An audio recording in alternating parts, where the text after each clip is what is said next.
Episode की शुरू वहीं से होती है जहाँ पे ख़त्म हुआ था। तो जैंसी कहती है कि हाँ वो कर भी सकते हैं और मैंने कसम खाई थी कि मैं अपनी फैमिली को जैंग सुमिन से बचाऊंगी। सच कहूँ तो पहले मुझे लगता था कि मैं ये नहीं कर सकती, बट अब मुझे लगता है कि मैं ये कर सकती हूँ। ये सुन के डॉक्टर कहता है कि हाँ तुम कर सकती हो और मैं तुम्हारा साथ दूंगा। मैं उन्हें उन दोनों से बचाने के लिए कुछ लोगों को भेज दूंगा। तुम फिक्र मत करो, वो दूर से चाचा चाची पर नज़र रखेंगे और कोई भी मुसीबत आई तो वो उन्हें बचा लेंगे। तुम फिक्र मत करो। वो दोनों ऐसे बात कर ही रहे होते हैं। उसके बाद डॉक्टर कहता है कि चलो मैं तुम्हें घर छोड़ देता हूँ। डॉक्टर की ये सारी बातें सुनकर जैंसी कहती है कि नहीं नहीं, इसकी कोई ज़रूरत नहीं है, मैं चली जाऊँगी और ऐसे भी मुझे अभी काम पर जाना है। ये सुन के डॉक्टर कहता है कि क्या तुम्हें काम पर जाना है? वो लू सुइंग के पास? तुम दुनिया की सबसे अमीर बारिश हो। ये सुन के जैंसी कहती है कि हाँ आप सही कह रहे हैं, पर मुझे उसकी बीमारी ठीक करने में उसकी हेल्प करनी होगी। फिर जैंसी डॉक्टर से कहती है कि मैं अभी चलती हूँ। ये कहकर वो ऐसे चली जाती है और डॉक्टर उसे रोकने की कोशिश तो करता है, पर जैंसी रुकती नहीं, वो ऐसे चली जाती है। फिर डॉक्टर कहता है कि लू सुइंग, सुअर कहीं के, तूने मेरी बहन को मुझसे छीना है, तुझे तो मैं देख लूँगा, पर उससे पहले मैं जियांग फैमिली को देखूंगा। फिर वो ग्रैंडपा को कॉल करता है और उनसे कहता है कि ग्रैंडपा, मुझे लगता है कि वो हमारी फैमिली में इतनी आसानी से नहीं आने वाली। ये कहते ये सीन नहीं प्रकट होता है। फिर हम हमारे हीरो और हीरोइन को देखते हैं। हमारा हीरो हमारी हीरोइन से कहता है कि मुझे ऐसा लगता है कि डॉक्टर और तुम कुछ ज़्यादा ही क्लोज हो, क्यों है ना? तो जैंसी कहती है कि ऐसी कोई बात नहीं है। यह सुनकर हमारा हीरो कहता है कि तो फिर तुम मुझसे मिलने के लिए क्यों गई थी? तो हमारी हीरोइन कहती है कि क्योंकि वो मुझसे मिलना चाहता था, इसलिए। ये सुन के हमारे हीरो को गुस्सा आ जाता है। फिर वो कहता है कि दोबारा उससे मिलने की कोई ज़रूरत नहीं है। यह सुन के हमारी हीरोइन अपने मन में सोचती है कि वो मेरा भाई है और ये बात मुझे अभी अभी पता चली है, तो अभी तो मिलना जुलना लगा रहेगा। फिर हमारी हीरोइन हमारे हीरो से कहती है कि सॉरी बॉस, पर मैं ऐसा नहीं कर सकती, मैं तो उससे मिलूंगी। ये सुन के हमारा हीरो कहता है कि तुम उसे जैसा समझ रही हो वो ऐसा बिल्कुल भी नहीं है, और दिखने में जैसा लगता है वैसा बिल्कुल भी नहीं है। तुम्हें लगता होगा कि वो एक अच्छा इंसान है, पर असलियत में ऐसा कुछ भी नहीं है। तुम्हें पता है वो तुमसे कितना जलता है, क्योंकि तुमने मेरी बीमारी ठीक कर दी और वो मेरी बीमारी ठीक कर नहीं पाया, इसलिए वो तुमसे काफ़ी ज़्यादा जलता है। तो अगर तुम उससे दूर रहो तो ये तुम्हारे लिए काफ़ी अच्छा होगा। ये सारी बातें सुन के हमारी हीरोइन हंसने लग जाती है। फिर वो कहती है कि बॉस, आप जो उसे इतना बुरा बोल रहे हो वो इतना भी बुरा नहीं है, वो तो काफ़ी अच्छा और फनी पर्सन है। ये सारी बातें सुनकर तो हमारे हीरो को जलन होने लग जाती है। फिर वो कहता है कि मैं तुमसे एक सीरियस टॉपिक में बात कर रहा हूँ, पर तुम तो मेरी बातों को सीरियसली ले ही नहीं रही हो। क्या तुम मेरी बातों को ठीक से सुन भी रही हो क्या नहीं? तो हमारी हीरोइन कहती है कि बॉस, आपको उससे इतना प्रॉब्लम क्यों है? फिर हमारा हीरो गुस्से में कहता है कि तुम्हें जो करना है तुम वो करो। यह कहकर वो अपना कोट पहनने लग जाता है और हमारी हीरोइन उसे देखने लग जाती है।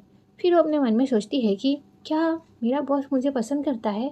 फिर वो खुद से कहती है कि अरे नहीं नहीं, ये सारी चीज़ें बस ड्रामाज में होती है। फिर हमारी हीरोइन हमारे हीरो से कहती है कि बॉस, मैं अपना काम अच्छी तरीके से करूँगी, बट आप ऐसा कुछ मत कहो जिससे मुझे लगे कि आपको जलन हो रही है। ये सुन के हमारा हीरो कहता है कि क्या जलन मुझे? फिर वो हमारी हीरोइन से कहता है कि मुझे क्यों जलन होगी? फिर वो वहाँ से जा रहा होता है। इसी बीच वो किसी चीज़ से टकरा कर गिरने वाला होता है, बट वो बड़ी मुश्किल से बच जाता है। और ये सारी चीज़ें देखकर हमारी हीरोइन हंसने लग जाती है।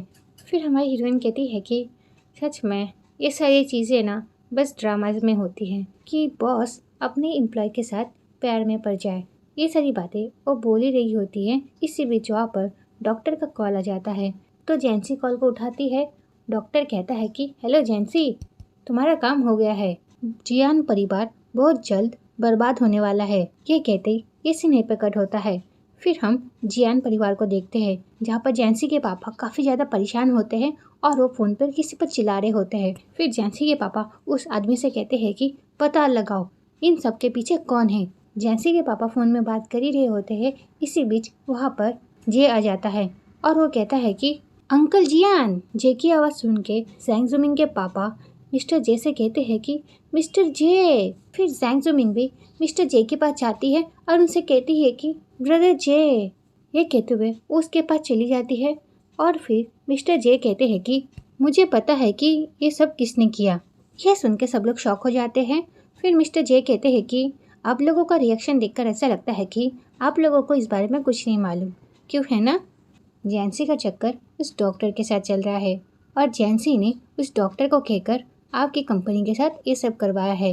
ये सारी बातें सुनकर तो सब लोग शॉक हो जाते हैं। और इससे भी बड़ी बात ये है कि उसने जिस डॉक्टर को फंसाया है वो कोई ऐरा गैरा नहीं है, वो सबसे अमीर बिजनेसमैन का पोता है।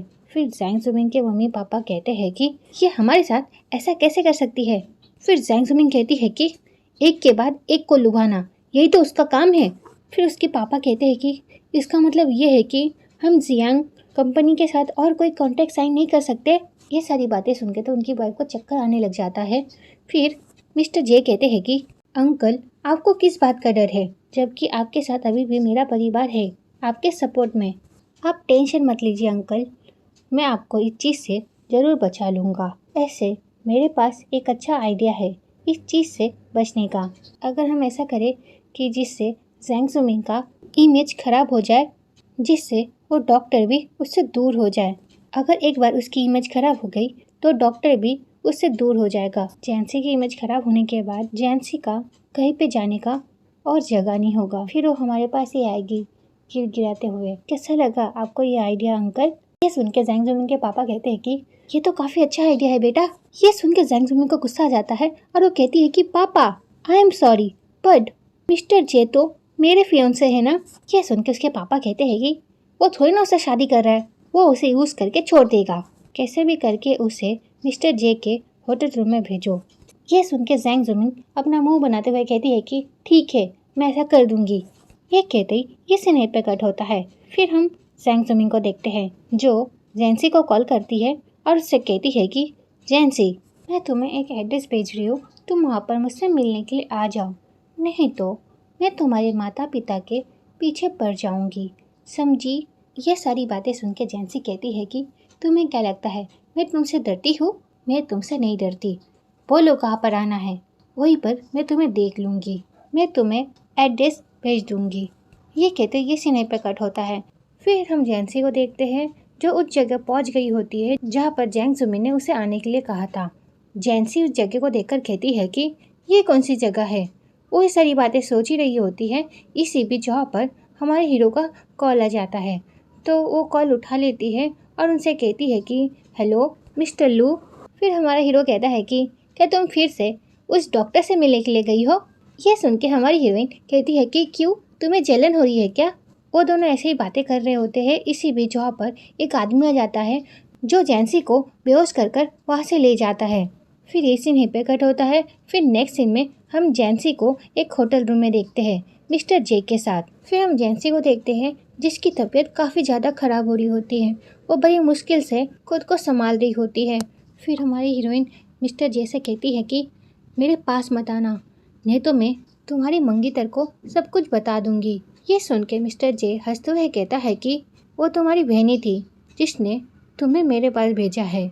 ये कहते हुए उसके पास जाता है और उससे कहता है कि क्या हुआ, तुम शर्मा क्यों रही हो? ऐसे भी तुम तो पहले मुझे काफ़ी पसंद किया करती थी ना। फिर मिस्टर जे जैंसी के साथ ज़बरदस्ती करने लग जाते हैं और जैंसी खुद को बचाने की कोशिश कर रही होती है, पर वो ऐसा कर नहीं पा रही होती है क्योंकि उसे कुछ नशे की गोलियां खिलाई गई होती है, जिस वजह से वो खुद को बचा नहीं पा रही होती है मिस्टर जे से। फिर जैंसी हमारे हीरो को बुलाने लग जाती है और उससे कहती है कि प्लीज़ मुझे बचा लो, प्लीज़ मुझे बचा लो। और इसी बीच पर हमारा हीरो आ जाता है और वो मिस्टर जे को मार कर जैंसी को बचा लेता है। फिर वो जैंसी को देखने लग जाता है जिसकी हालत काफ़ी ज़्यादा ख़राब होती है। फिर हमारे हीरो कहता है कि पता लगाओ इसने जैंसी को किस तरह की गोलियां दी और इसे यहाँ से कहीं भी जाने मत देना। ये कहकर वो हमारी हीरोइन को वहाँ से ले जाता है और मिस्टर जे हमारे हीरो से माफ़ी मांगते हुए कहता है कि प्लीज़ प्लीज़ मुझे माफ़ कर दो, प्लीज़ मुझे यहाँ से जाने दो। बट हमारा हीरो उसकी कोई बात नहीं सुनता, वो वहाँ से हमारी हीरोइन को लेकर चला जाता है। फिर हमारी हीरोइन हमारे हीरो से कहती है कि मुझे कुछ ठीक नहीं लग रहा। यह सुन के हमारा हीरो कहता है कि तुम टेंशन मत लो, हम डॉक्टर के पास जा रहे हैं, तुम जल्दी ठीक हो जाओगी। यह सुन के हमारी हीरोइन कहती है कि सॉरी, मैंने तुम्हें मुसीबत में डाला, मेरे वजह से तुम आज इस प्रॉब्लम में फंस गए। ये कहते हुए वो उसे काट देती है। तो ये वीडियो यहीं पे ख़त्म होती है। नेक्स्ट पार्ट के लिए कमेंट करना। Okay, bye bye.